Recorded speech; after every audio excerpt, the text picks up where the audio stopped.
It's been said very often that these last years, the ups and downs in our cultural moment didn't produce anything new, but they kind of exposed things that were already there.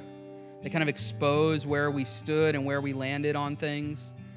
And in how to deal with such difficult situations, we've all begun to see and formulate different ways in which we think the world should go.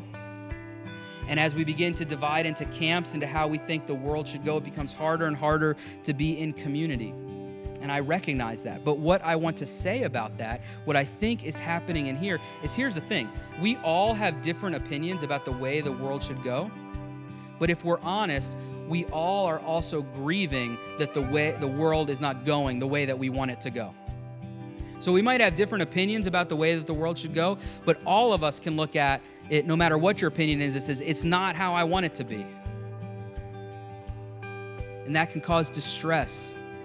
It can cause this bitter in soul that we look at the world and we say, the world is not going how I want it to be. And maybe our community is not gathered around having one vision of how we think the world should go, but maybe our community is gathered around having one solution for our souls when the world doesn't go the way we want it to go.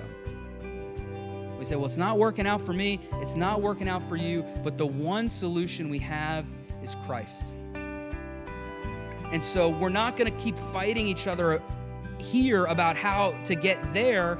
We're going to mourn and grieve with each other that we're all dealing with disappointment.